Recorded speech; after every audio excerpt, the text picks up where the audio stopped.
Pat and Jamaica from Sector Seattle.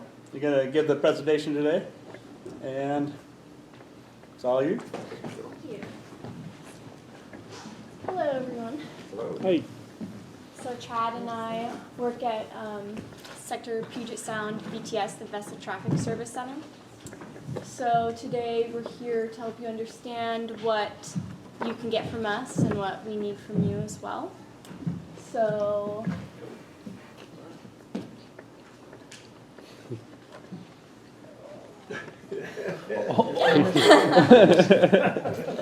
technical difficulties. It's the federal government. There we What do go. you expect? Does anyone know what the VTS does? Has anyone ever talked to a VTS on the radio before? Oh, yeah. So mainly we're talking to deep draft vessels, commercial vessels, not really small yachts most of the time, but we do get calls from smaller vessels. We talk to a lot of ferries. So purpose of VTS is to prevent collisions, elisions, and groundings while facilitating good order and predictability on the sailor sea. There's several VTSs throughout the United States, one in San Francisco, one in Tampa. So half of the VTS, I would say maybe 40% of the VTS is civilian run, 60% is active duty Coast Guard. So it's to keep a sense of, what would you say? Keeping no, with having civilians there, like working there. So Continuity. yeah, So they have the wisdom and experience, and then they've lived in Seattle for 30 plus years, and then the active duty people shift out every 4 years, so it keeps a nice balance for us. Also, to put it in perspective, VTS stands for Vessel Traffic System. So as you see throughout the United States, there's multiple VTSs. We in the United States, I believe we are either the second or third largest, because we look after the whole Salish Sea, and this was initially a video, but this projects what we look after.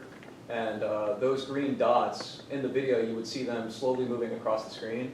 So at the bottom of the slide, you see we're comparable to air traffic controllers. But Granted, for boats. Hmm? But for boats. But for boats, yes. Move a little bit slower. Yes, substantially slower, but it's still just as stressful. Once we go through all the slides, if you guys want to see the videos of some of the, you'll see them, but the boats in motion, even though it's like a slow-moving train wreck, sometimes it's, it gets exciting, despite it being really slow. So this is similar to what we look at in our office. We all have screens that we monitor, and we have radar, radio, we do AIS monitoring. So these little dots are vessels basically on our screen, and they have vectors pointing which direction or which course they're going. So they move across the screen. We have 260,000 transits per year. So, and we also do, it's a CVTS. So we do cooperative with Canada. So this right here, the Strait of Juan de Fuca, from this, between the TSS here, north, is Canadian waters. But we monitor the vessel traffic there. So we also need to know what Canadian vessels are required to talk to us. And if a ship ran aground in in Canada here, we would also need to facilitate some sort of rescue or oil response or anything like that. So this is similar to what we're looking at when we're on watch in the traffic center. The different colors are indicative of deep draft or tugboats. Orange is for anyone carrying petroleum products. Blue is usually cruise ships or passenger vessels of any kind. And then purple is either AIS-B, which I think most smaller motor yachts have, as well as fishing vessels. And deep drafts here. So the deep drafts use the lane. So this is the main traffic lane. This is the inbound lane. This is the outbound lane. And down here is where smaller traffic would go, like tugboats or fishing vessels. And then in between is the traffic separation scheme. And then the calling point that we usually use to when you're entering our VTS area is right about here at Cape Flattery and goes directly north. So, Are you then monitoring any vessel that has AIS, recreational vessels too? Yes, we are. If you have AIS-A, we'll be able to see you on our screen. If you have AIS-B, we're usually not tracking that, depending on which area of the Puget Sound we're monitoring, but we have the ability to turn that on if we need to. So here, you can see the traffic lanes as well. This would be the northbound lane, southbound lane. It's you guys, right here, we're right here, right? Or Right there, here? yeah. Right here, yeah. So these are the precautionary areas here. Does anyone know what you're supposed to do at the precautionary area, typically? So if you're using a traffic lane, we ask that you keep the center of the precautionary area to your port side. So if you're northbound using the traffic lane and you would enter the precautionary area and you're either going up here to Romeo Bravo, Salmon Bank, or you're going up here into the San Juan Islands, you would always, or even if you're going out to the Strait or Port Angeles, you would always keep the precautionary area to port. For deep draft vessels or commercial vessels, when they want to deviate from that, they have to ask us specifically, and we put it in a log. So that's always something to keep in mind, that if you see commercial traffic out here in the precautionary area, they're always going to be keeping the center to their port side.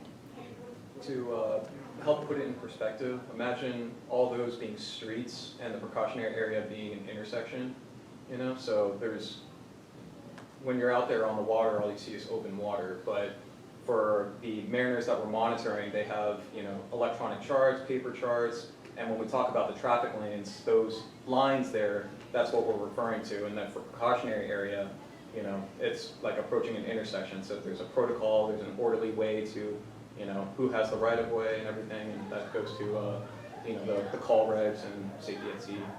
And this one especially, this is our problem child, I would say, the Sierra Alpha precautionary area, because you can see, I mean, there's like 4 different traffic lanes and directions going on here. So it gets pretty busy. Excuse me. Yeah. You guys coordinate with any of the mapping services to create those on their charts? Because I've noticed a lot of times, depending on what GPS charting system we're using, those precautionary areas and the BTS system is not really, it doesn't show up. Like the center precautionary area Yeah. here wouldn't show up. Yeah. So the one that we always reference is Deep Zoom. I think it's an app I think you can get on your phone as well, or the website. Yeah. It's not a paper chart, obviously, it's Yeah, no, I'm virtual. thinking like Navionics and all the various things that people use in their vessels. Sometimes, especially depending on what, you know, what zoom level you're using, those lanes don't set, they don't show up. There's a slide later that will show the tools and resources that we use that's actually really helpful, and Okay. you can access it from your phone or your computer. And it's a .com, but I believe it's got all the charts that NOAA monitors and updates and stuff. Right. And the Coast Guard is directly like related to the companies that come Okay, out with good, most yeah. sailing charts and stuff. So this is kind of zoomed in. Keystone over here in Port Townsend. This is another busy area that we have, because we have the ferry crossing, and then we have Navy boats going down, tour boats, deep drafts. The Midnight Sun is a regular in our area, and they move really quickly also. So this is kind of, it can be a blind turn sometime in this area. How fast do they go? I've seen them go 20 knots in the Sound consistently. The bigger boats, yeah. This is just to put into perspective of all the boats that are on the water. These are the ones that we're really looking after. These are the big guys, or the guys that have a lot of passengers on board. And, you know, like if you've seen the movie Speed, you know, you have all those passengers on board, you have a crisis, and we're trying to like, okay, you know, we're here to help you guys in the event of something happening, which we don't want anything happening. But with all the people on the water, you know, these are the ones that we're really looking after, because if something goes wrong, it's probably going to get a lot of attention. And all of these radar blips that you see, radar is not as useful as AIS sometimes, but those are also most likely small vessels that we're not tracking. They either don't have AIS at all, or they have AIS-B, which we're not monitoring in this area. Because if we turn on AIS-B in this area, just in the harbor here, it would be completely covered in purple marks. Like it's way too much for us to track in this area. We can do it in the Strait of Juan de Fuca because there's more area and there's not as many people out there. But anything really in the San Juan Islands or south of there in the Sound, it's not possible for us to be tracking all of that all the time. So these are the different classes of users that we monitor at the traffic center. There's VRMS users, BTS users, and non-participant vessels. And they have different requirements. So these are VMRS users, have to follow the coal regs, monitor radios, and respond and make movement reports. They're all the large commercial vessels that are required to call into the VTS and tell us before they're getting underway, when they get underway, and then when they're at the dock. Where they're going, the route they're taking. You'll see the tug and tow, so we have to know like what type of cargo they have on board, whether if it's like oil, and so how do we respond in the event of an incident happening, or if they have containers, because containers float and that could be a hazard to boats in the water, and it could damage a hull. Or if it's logs. Yeah. So those are the guys that have to talk to us. And then next is there we go. So this is VTS users. It's greater than 20 meters but less than 40. They still have to follow the coal regs, and they don't have to call us and tell us when they're getting underway or anything like that, but they do have to respond. They have to listen and respond to us if we call them. So yeah, for these guys, they don't have to inform us on what they're doing, but if we ask them, these guys they're professional mariners, so it's not like they're doing a leisure cruise or anything like that. It's like, hey, what's your business? Because we got ferries crossing, and these ferries would like to know where you're going. So when they talk to us, we can just say, oh, they're going to, they're going directly north. They're not, like doing a pleasure cruise where they might be doing circles in a particular area. So these guys, they don't have to talk to us, but if we hail them, they have to respond. And sometimes, depending on what ferry it is, if it's a 30-meter yacht going across their crossing and they're about to get underway, they're going to want to know. They'll ask, like, what is that yacht doing out there? And I'm like, I don't know, I'll call him. And then he doesn't answer or something. So. I have a dumb question from basics. I'm a new guy. You say AIS, Alpha, and AIS Bravo. What's the difference? What? I'm sorry, not the... No. So AIS Alpha is for commercial vessels mainly. Just your regular run-of-the-mill mariner can get AIS Alpha. It might also be... requirement. Okay, so my boat has a transmitting, but it doesn't transmit, but it receives. And that's why I was kind of wondering if there was a difference there with... Well, you can still see the big ships. I can, yeah. And I see their name on it and everything else. But the smaller boats, like I'm not transmitting, so you can't. Can you see me or besides radar or? Do you have AIS Bravo? Do you have any AIS at all? I do. Is it AIS Bravo? That's what Well, no, that's they're my only- question. I Okay. don't. He's only on receive though. Receive, He's not receive transmitting only. out to you. Receive. So Receive you can't see them. Yeah, if you're not transmitting AIS, we Yeah. can't see Okay, you thank at all. you. Not to sound. No. No. Any questions at any point, feel free to ask. It's a big picture, and Yeah. we see a large piece of it, but now doing this job, it makes me realize like, oh wow, this is all the rules and all the regulations and stuff like that. It's not the fact that we like want to enforce it for the sake of being controlling, but it's enforcing it for the sake of safety. And yeah, it's really eye-opening once you peek behind the curtain and you realize how many moving parts there is in order to maintain this infrastructure or this society. It's huge. So it's fascinating. But yeah, from what I recall, the difference between AIS-A and AIS-B, one of the biggest ones is, I believe, size requirement determines if you need AIS-A versus AIS-B, and then the purpose of your vessel. So if you're a pleasure craft, it's probably not mandatory, unless you're like a luxury yacht, then maybe you might need it.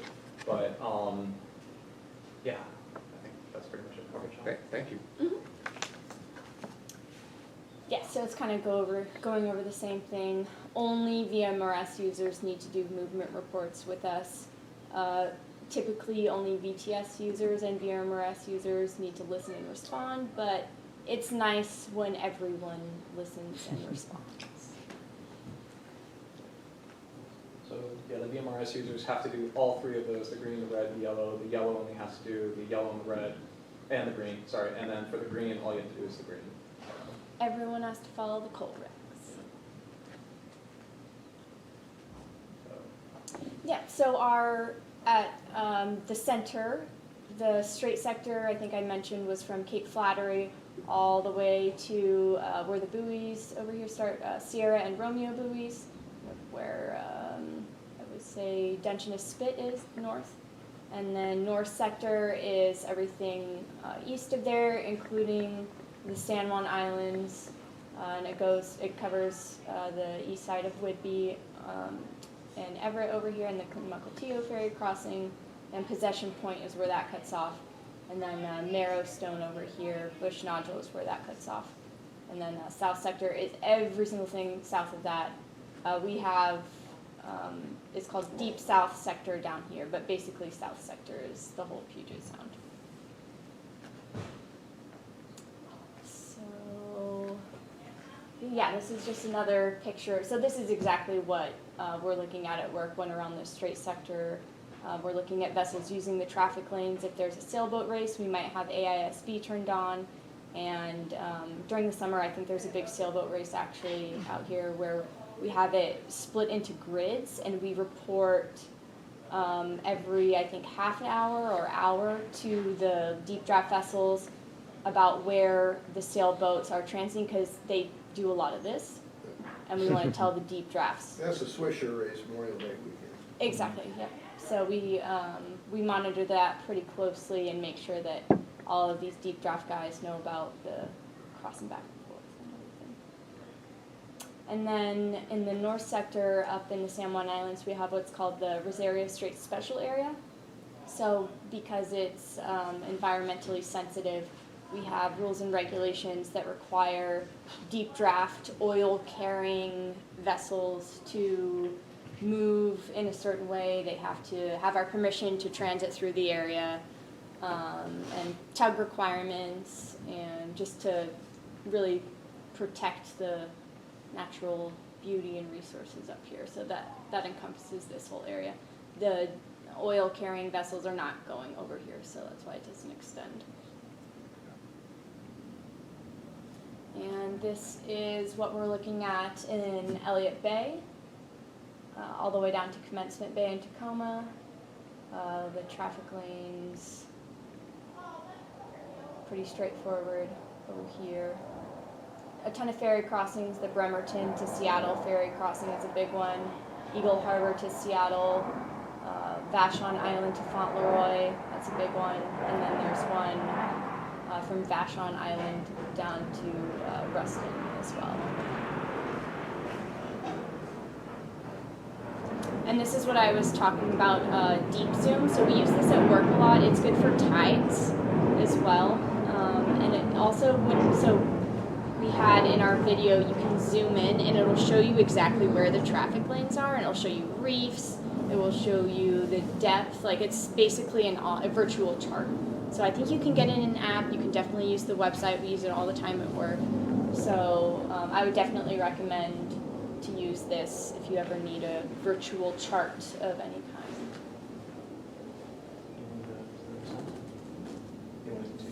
Yeah.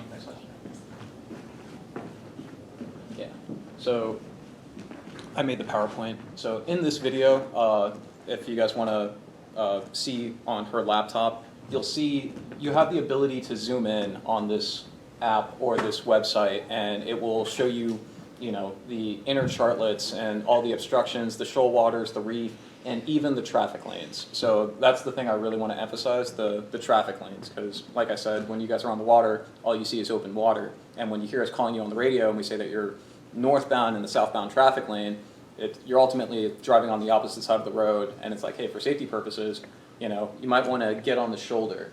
Now, in the previous slides, you saw the traffic lanes, and when referring to the shoulder, it's like, closer to the shoal, but or closer to the shore. But that's probably the safest place for vessels that are going on a leisure cruise versus like if you want to race alongside a cruise ship that's going 22 knots or a container ship that's going 22 knots. The next slides will convey some of the potential hazards that come with, I guess, sailing alongside the big boys. Yeah, so here are just some safety practices, useful tools such as marine traffic. That's another website that's really useful, and you can download the app. It's for free, or you can pay for services. And you get more information with it. But ultimately, Deep Zoom and Marine Traffic, they are both free websites, and they're very helpful. And then things to avoid. And if we had the videos, you would see what I'm talking about. But this is what I was referring to in regards to being within close proximity to larger vessels. The line of sight, they may not see you.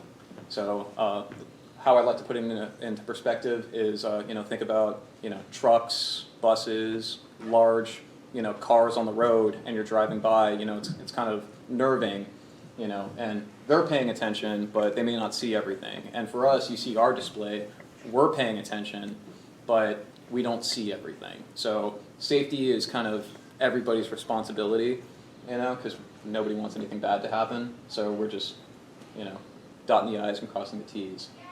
In regards to Sorry, do you want me to go back? yeah, if you can just go back. If you want to cross, you can call us on channel 13 or on our working channels, which is 5 Alpha or channel 14, depending on what part of the Salish Sea you're at. So as Jamaica was explaining, if you're on the Strait sector, if you're north, we're standing by on channel 5 Alpha, and if you're south of Maristone, south of Bush and Nodule Point, we are on channel 14. But we're all listening to channel 13. But channel 13 is low power, right? It's bridge to bridge, and with our radio towers strategically scattered throughout the area. Okay, so you can hear us even though... Yep. Okay. We're not actively monitoring 13. We're not required to actively monitor 13, but we are definitely listening to 5 Alpha and 14. Yeah. We have 13 queued up on a radio that we're listening to all the time in the event that something is happening between two boats, because it's bridge-to-bridge communications. Yeah. So the thing with talking to us on our working frequencies, 5 Alpha and 14, you saw those previous pictures of all the boats on the water. Those are all the guys that we're talking to. So it might be a little bit tricky because a smaller boat in one area will probably hear your broadcasts, but because there's other boats in the area that may not be hearing your broadcasts, like a ferry wanting to get underway, not to pick favorites, but sometimes those bigger boats may take priority because they may have hazardous, dangerous cargo on board or more passengers on board. So it's like, hey, for the purpose of safety, sorry, we hear you, wait a moment, let us get all of our broadcasts out, and then we'll follow up.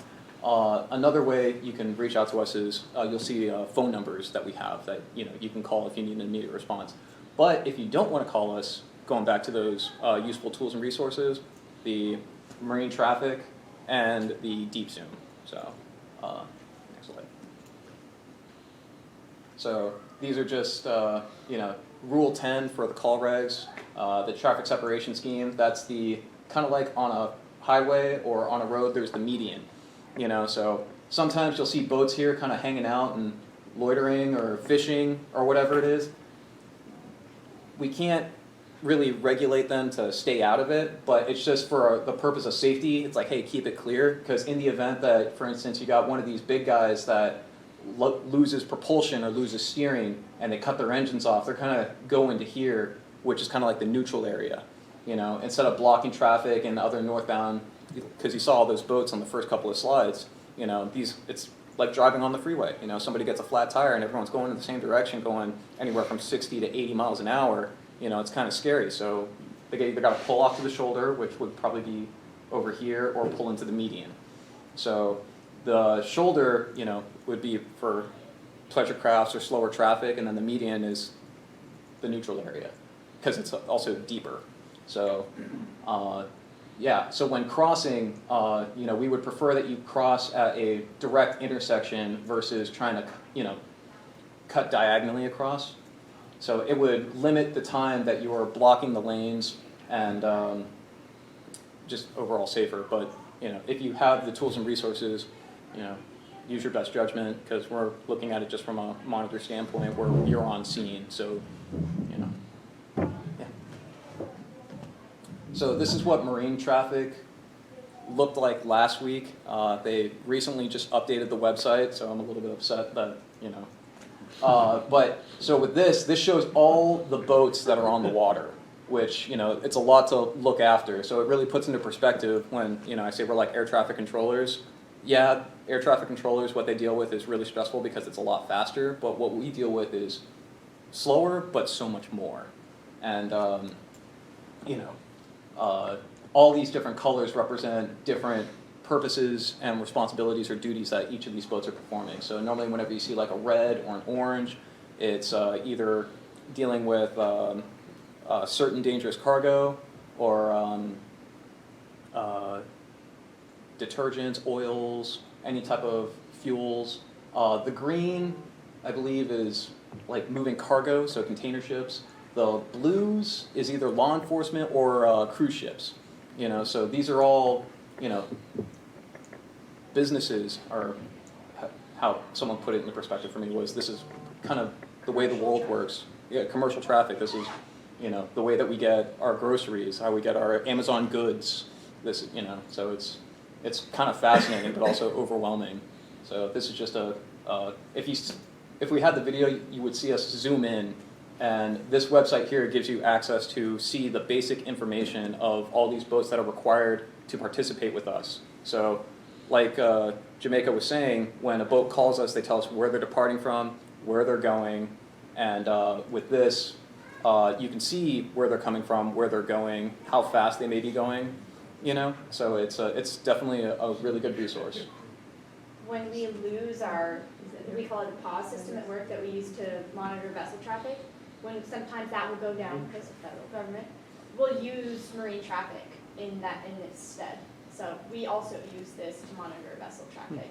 So if you're not wanting to use a chart at the time, or you're not receiving the AIS tracks or radar tracks, whatever you think you should be receiving, you can always pull this up, and this will give you, real live information of what vessels are on the water. There's also a third app, which is called Vessel Finder. This is the better of the two, in my opinion, but more tools and resources, the better, because sometimes this might not see everything where Vessel Finder might have, So, yeah, the more tools, the better. Better to have it, not need it, than need it, not have it. So, this was initially a video, but Jamaica was talking about radar contacts. This, if you can guess what this is a large ship. It's moving southbound between Foulweather Bluff and Double Bluff, and these are sailing vessels. And in this video, and we can show it afterwards, this giant vessel. This is a real recording. The video is a real recording of what we saw at work. Yeah. So these are instances where our blood levels or blood pressure spikes and years of our life expectancy kind of deducts, because in the event of an incident, you're probably going to see my face on the news, or someone, whoever's on watch. It's like, what happened? Peeing in a cup. Yeah. So in this instance, this large boat is going southbound, and these are sailing vessels that are crossing at a diagonal, and it forces this boat to actually do a donut to avoid them, which is very fortunate because there's nobody in the northbound lane. So he couldn't stop, and yeah, so I can't remember exactly how long ago it happened, but if you see it, it's quite exciting, because it's just like, how close is close? That's not a huge distance here. I think he did the donut right in between Double Bluff and Foul Weather there, which is maybe a couple miles distance. Yeah. And the thing is that with these bigger vessels, they're easier to control the faster they go. The slower they go, they can't turn on a dime. So that's why, safe speed is kind of relative when it comes to, the size of your boat and where you're going or what you're doing. So yeah, if you see it, I want to say like this whole incident probably took place over the span of like 10 minutes. So it's like, it's a slow moving train wreck, so we're like biting our nails thinking like, is everything going to be okay? Oh, thank God. And if it was a cruise ships can't make turns like that because there's passengers on board. If they make a quick turn like that, people could fall over. Mm-hmm. Don't want anyone spilling their drinks. So here's another instance of what we want to avoid with the non-participant vessels. So here you see all these AIS-A, these are pleasure crafts, and we have the radar picking them up, and then they also have AIS-A. They're in the southbound lane blocking this guy, and you can see he's going almost 21 knots, and he's bound for Seattle. So here's the scary part. In this video, you see him going southbound, but to avoid these vessels, he goes into the northbound lane. And what's really sad is this guy's actually following the rules, so he almost gets into a head-on collision with this small guy here. So we're seeing it on here on the computer screen. We don't exactly know how close is close for these guys who are actually on scene. I would imagine, once all is said and done, this guy probably called being like, what the hell is going on up there? Or, hopefully he was wearing brown pants, because I'd be pretty scared. If you see the video, it's anxiety-inducing.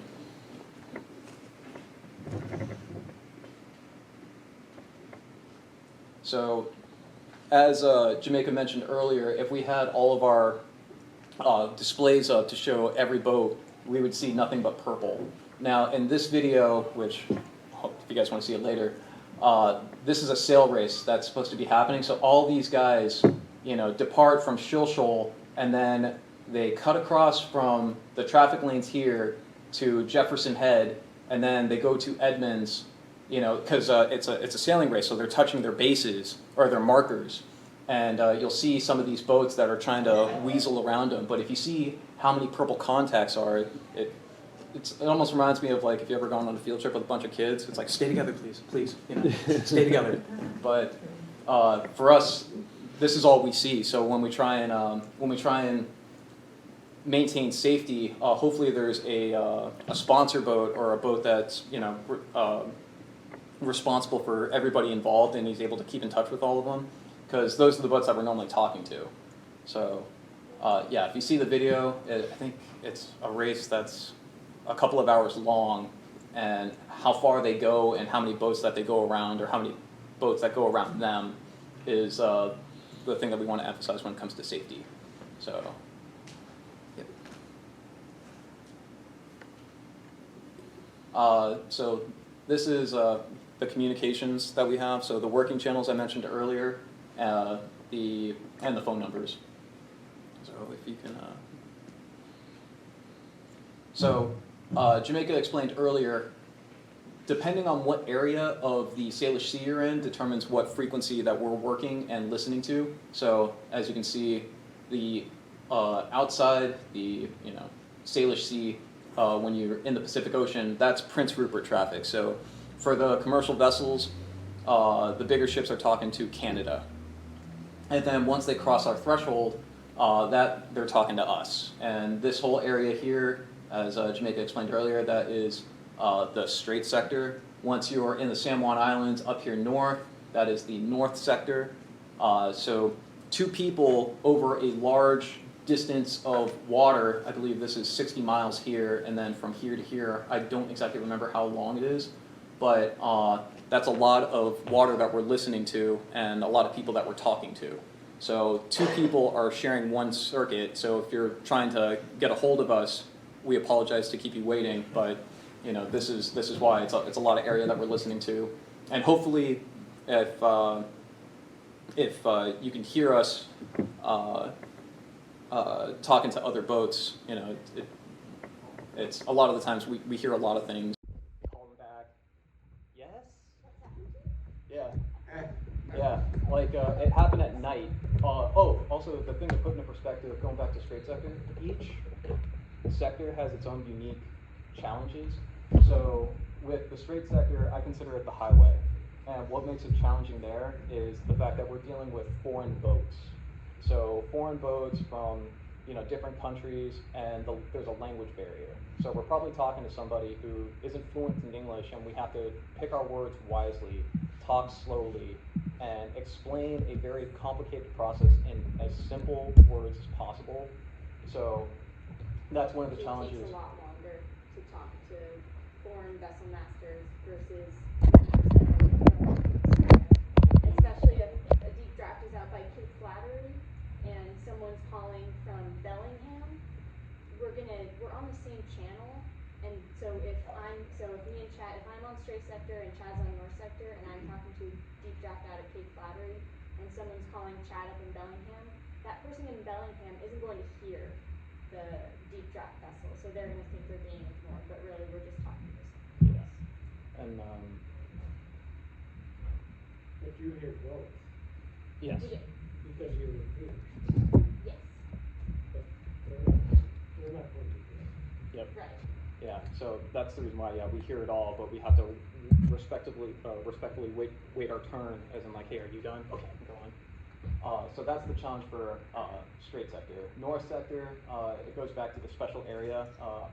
So I consider this the highway, fast-moving boats, a lot of open water, straight. Here, I consider this like the residential area, and you know, with residential area, you kind of have to exercise, you know, good judgment on speed. You know, because there's a lot of nice stuff out here that we don't want any collisions or groundings of any sorts. And then the fact that we have refineries and industries up in this area, you know, it's got its own unique challenges, because if something happens there, that's also a big deal.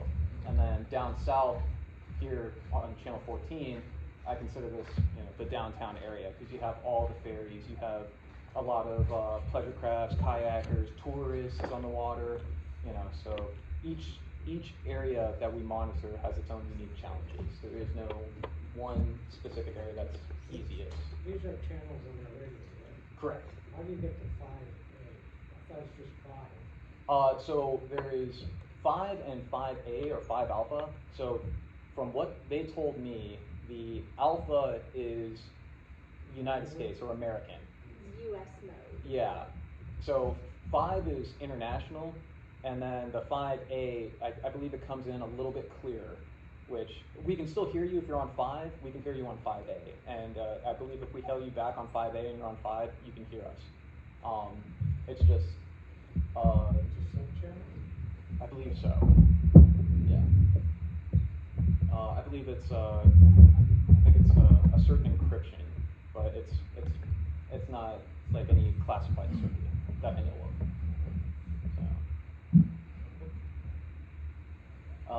Yep, so Channel 13, bridge to bridge, US only. These channels are for listening to ship movements and tight waterways. So as you can see, you know, there's a lot of narrow channels and tight waterways here.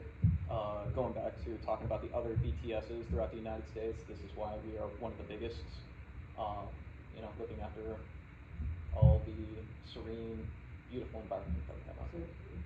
there's a situation that I know, a member here did a pom-pom just to say, he knows it's in the way, he's got an issue. He put it on to Channel 13 to communicate with the ferry. Yes. Yep. I've got a question. What is your, okay, say you're going through Deception Pass at night. Yep. You encounter a tug with a tow. Do I call you guys on Channel 5, or do I go directly to Channel 13 and talk to the tug? If you want to, if you're able, like, so if you know the tug's name, you can call them directly on 13. If you want to get more information on the tug, so you can call us and be like, hey, you know, I'm in, like, the thing that will help us most is telling us where you are. So,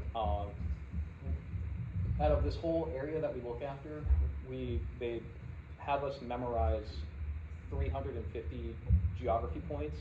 So we have a good familiarity with the whole area, but we don't know everything.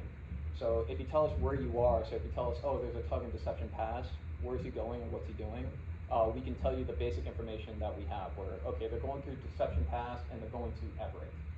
And this tug's name is, we'll say, Island Venture. You know, Island Venture, they have one barge alongside, 7 knots, and they're bound for Everett. So that's the essential information that we can give you. And then if you want to make passing arrangements with them, we'll tell you that, hey, they're listening on 5 Alpha and 13. Yeah, but it's probably more expedient just to call it on channel 13. Mhm. Yeah. So you have 340? You have to know those? Pretty much, yeah. And how many of you guys are on the rotating line? There is, for each watch section, there's anywhere from 7 to 9 of us. There's 4 of us actively monitoring, and then because it's like air traffic controllers, it's mentally exhausting sometimes. So we go in 2-hour shifts. So there's 4 people on, 4 people taking a mental breather, and then they shift every 2 hours. So, and we shift between the 3 sectors, the strait, the south, and the north. That's why she was looking at the map with this, and naming them off, just like that. Oh yeah, yeah. They really emphasize the importance of knowing the geo points and get it, you know. So where are you physically? So we are in the downtown Seattle area, just literally right across like Lumen Field, the Mariner Stadium, at Pier 36. So that's where we're based out of, and we're on the Coast Guard base. And if you go to the next slide. For us, we are the vessel traffic system. We literally work right next door to the search and rescue center. So, we're all Coast Guard, but we serve 2 different purposes because, the Coast Guard in general serves multiple functions. So we're one department that just monitors the commercial and professional mariners, making sure that all those guys are being safe, maintaining rules and regulations for the purpose of safety. Where for you guys, it would probably be most helpful to, listen to 16 and talk to the search and rescue center in the event of something ever going wrong. So we work side by side with them, but we are, the search and rescue center is more of a response sector, or response department, and we are more of a prevention department. So the search and rescue center, they probably get more attention and praise because whenever somebody's in trouble, they're the ones that rescue them. Where for us, we don't really get attention or praise. We get attention when something bad happens. Because, I think earlier today on the news there was a pier Pier 66 got hit by a barge. So for us, we're just like, how did we not see this? But at the same time, you saw our displays. We're looking after the boats, but seeing an object floating in the water, that's, yeah. Well, the barge was adrift, right? That's Yep. what I heard on the radio. Yep, barge adrift. We have a lot of cameras in Elliott Bay, but we're not watching the cameras most of the time. We're watching our screen and monitoring the flow of traffic. Search and rescue, this is a 16. Yes. That's the. Yeah, so that is their, so if you guys are ever, Division. yep, so yeah, if you ever need traffic reports or any, helpful information such as like, hey, weather, or if visibility is low and you want to know, hey, is there any boats coming through, say for instance, Rich Passage here, so like Bremerton, or, even like if you guys are in Guinas Channel, and the visibility is so low, you can call us and we'll be like, hey, you got the ferry coming in, or you got a oil tanker going outbound, so you can call us for stuff like that. Yes. We call you, okay. Yeah, 5, 14, or 13. And then for search and rescue though, 16. For the bigger ships, they listen to us on 5 and 13, and in the event that they experience a discrepancy on their boat, we would take the initial report, walk next door to the search and rescue center, and then we would get instruction from them, hey, do you want them to maintain communications on our frequency, or would you like to talk to them on 16? Because, channel 16 is like 911, so having multiple 911 calls on one circuit, it gets a little bit confusing after a certain point. So that's why with those professional mariners, not that they're trained and they know what they're doing in the sense that, they have certifications to maintain and they have drills to perform. So in the event of something going wrong, they have the knowledge and tools and resources to probably I don't want to say stay safe longer, but to how would we put it? Sink slower? Yeah, there you go. Yeah. So yeah, they can afford to like in the event of a fire on a giant cruise ship or oil tanker, they have safety If they're systems in in trouble, place. they're going to call 16. They're Yeah. going to call the Coast Guard on 16 also. Yeah. Sometimes, like when that ferry crashed in Rich Pass, the Catherine, or as we call it, the crash limit now, they called us first, so they didn't even call the ground team first. We were the first ones to know about it. We literally share a sliding glass door with the search and rescue centers. Yeah. We're constantly talking with them. The last slide was just if anybody has any questions. Yeah, to what degree are you telling people like what to do versus monitoring, or what conditions do you tell people what to do? So for us, we don't, we have something called MERD, which is monitor, inform, recommend, and direct. We do a lot of recommendations as to, like for instance, if you can go back to the straight sector, like for instance with the foreign captains. So the foreign captains, it's interesting some of the things that we see. Like for instance, there was 2 cruise ships once upon a time. They were both inbound for Seattle, and they were sister cruise ships. And they wanted to, yeah, this is good. So they came in at the same time, and they had pilot boarding times that were within 30 minutes of each other, but they were ultimately racing each other to a red light, you know? And it was just like, hey, you know, like, I get it, you guys are maybe familiar with each other, but you're, you know, giant cruise ships with thousands of passengers on board. Maybe racing to Port Angeles is not the wisest thing. We recommend that you adjust your speed. So we will recommend, because, you know, like I said, it's a slow-moving train wreck, so we'll initially recommend when we see something that looks out of place, because the thing that we do is maintain good order and predictability. So if something seems out of the ordinary, that's when we first make our recommendations. When we start making directions where we tell them, like, you will slow your speed, it seems like something bad is imminently going to happen, and then for the sake of, you know, CYA, covering your behind, it's like, hey, we told them to stop and they didn't stop, and therefore, you know, that's why they went aground. Or we told them to alter their course and they didn't alter their course, and that's why a collision happened. So because it's a slow-moving train wreck, or not a train wreck, but because everything is happening with minutes of each other, yeah, shipwreck. Because it's happening so slowly, we prevent a lot of things. But if something does happen, it's either, you know, a series of unfortunate events, you know, low visibility, loss of propulsion, loss of steering, couldn't hear us on the radio, you know, and that's the one scary thing with dealing with some of the foreign captains, because realistically you have a deckhand, like for me, I work the night shift, she works the day shift, and at 2 or 3 in the morning, you probably don't have your sharpest tools on the bridge, you know, like the captain's probably asleep, and you got, you know, probably some guy like me just, you know, staring out, shooting star, you know. Reducing our caffeine. Yeah, so that's the one interesting thing, you know, the difference between working the day and the night shift.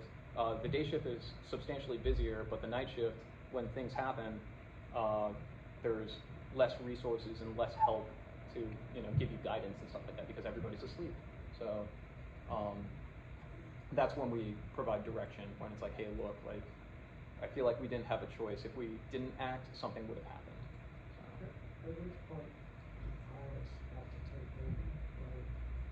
over the ship, and then that complicate ship communication? So fortunately, can you go to the straight sector slide that shows the precautionary area? I think it was 14. So here is where we pick up a Port Angeles pilot. So the moment that the container ship, cruise ship, oil tanker comes here, they'll pick up a U.S. pilot. And fortunately, these guys... Required? Yes, there's Yes. a code of federal regulation Yep. that from, what is it, Edith Hook north to Discovery Island. Yep. So... They, like, depending on how big the ship is, they must pick up a pilot at that point. Yep, so there's this imaginary line here that any boat past a certain size needs to have a pilot. But the ultimate responsibility is still the captain's. Yes. That's the complication. Yep. It's yeah, it's you know, complicated but interesting when you see the insides of it. You know, like I said, it's a very big and complicated picture, but the fact that we see a little bit of everything makes it really fascinating.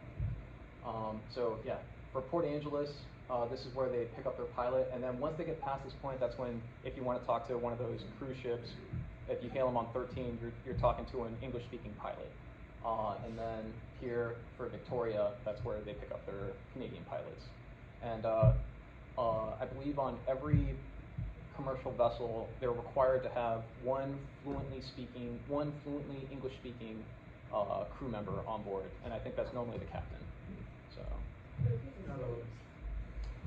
if that's the case, we'll talk to whoever's on the bridge on the radio, and if we realize that the language barrier is so bad, we'll say captain to the bridge or master to the bridge, and like they understand that phrase well enough, being like, I thought I can handle it. Sorry, sir. What time is it? 3:40. Yeah, I know. So, yeah, it's that's the reason why sometimes we deal with salty sailors or some salty captains.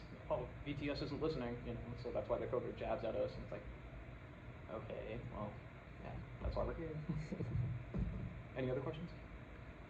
Yeah, I just have a personal example of what you guys really made a big difference personally was Swiftshore race. We're going out to round the mark at Cape Flattery, and it's a vessel, an anchored vessel off Neil Bay that's flashing an amber strobe. This is from 15 years ago. So pitch black night, where all these vessels are converging on this amber strobe, and all of a sudden you guys come on the radio and say, attention Swiftshore Racing Fleet, there's a Trident submarine on the surface off Neil Bay that's come to an emergency stop because he's got 50 sailboats. Yeah. And I didn't know until later, but submarines on the surface have an amber stroke. Yeah. And that's also another thing to put in perspective. It's scary. We deal with the professional and commercial traffic. For the military, sometimes they're doing operations and they don't tell us what they're doing. So Or that's. they think they're too good to talk to the Coast Guard. They like to call us puddle pirates, maybe. Yeah, so sometimes if they have their AIS up, we can see them, and then we'll try and be like, hey, where are you going? It's like, that's classified. It's like, oh, God, okay. And if somebody asks, it's like, okay, you'll see a Navy vessel going westbound. Do you know where they're going? No. Don't ask questions, please. Because, yeah, sometimes they'll call us being like, why are you putting us on their radar? And so This summer, I had an interesting situation. I was going with the club to the harbor, and I went Friday, and I went up West Sound, and I was just starting up West Sound with Orcas Islands, excuse me, and but you probably know about it. Or the 340 names you know.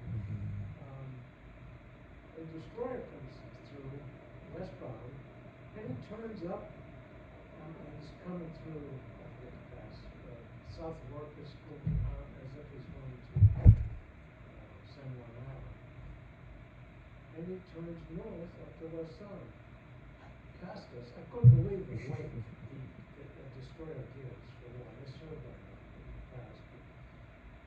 But he went up, and he stopped. And turned around, just floated there. Canadian Navy. okay, yeah. I mean, I offered him Molson, but he didn't take it. They can have two. The Canadian Navy, I think, and Coast Guard. They can have two vessels. But they have liberties to just do that? I'm sorry? They have liberties to just do that? Not Or entirely did he It's take a not wrong typical. turn embarrassingly? That's Possibly, possible. possibly. They won't own it, but they'll probably flex, diplomatic immunity. Sometimes, depending on the type of operation they're doing, especially in the Strait, they'll turn off their AIS, depending on what they're doing.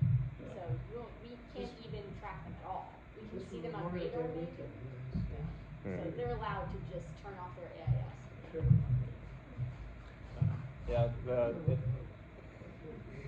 it's always interesting seeing the Canadians whenever they go from Vancouver and they'll go through Rosario Strait, the San Juan Islands, and we're going the scenic route. It's like, please don't, just go home, go the route that you're familiar with. But to maintain good relations with the borders and stuff like that, I was just like, okay, they're really nice on the radio, and I guess it's because whenever something happens, they're sheepishly like, sorry about that, mate. Hey. Yeah. Any other questions? So if you're monitoring AIS and you've got full control and maneuverability, and there's no one in the shipping lanes, is there any reason you can't be there? You can be in the shipping lanes. It's just depending on the speed of your vessel and stuff Yeah. like that. Like you may not be able to see a boat, but if you're moving at like 5 knots and you're trying to either go in the shipping lane southbound or westbound or wherever, and there's a boat that's like going 22 knots, it's like, okay, well, you have plenty of time, but at the same time, eventually that boat will catch up to you, and he could possibly wake you out, or he may not see you. So that's the reason why we just advise for the non-participant vessels, use your best judgment, and that's the reason why with those tools, the marine traffic and the deep zoom, you know, it's like, okay, those big boats, you know exactly what traffic is going to be. Where for non-participant vessels, sailing vessels, kayaks, or whatever, they have the liberty to pretty much kind of go wherever, as long as they're following the call regs and, you know, safety at sea. Which is neutral zone. Yep. On Channel 13 too. Yep. So anyone can use the traffic lanes. We just ask that you use the, you know, if you're going northbound, use the northbound lane. Don't go north in the southbound lane or south in the northbound lane. Yeah. Going back to putting it into perspective, like, you know, we all drive cars. How do you guys feel about cyclists? You know, cyclists or, you know, people running, you know, it's just one of those things where it's like, hey, you know, you'd probably be safer on the sidewalk or you'd probably be safer on the bike lane, but if you're courageous enough to be in a designated, you know, lane for a fast vehicle, then, you know, just be aware that they're not everybody cares as much for your safety as you do, you know, so that's the reason why there's plenty of videos out there where you'll see incidents happen, and it's either A, due to negligence, or B, it was unavoidable, you know, but it's like I said, safety is everybody's responsibility, so yeah, so use your best judgment when it comes to where you would like to transit. Is there any other questions, or if you think we can pull up those videos just to really show them?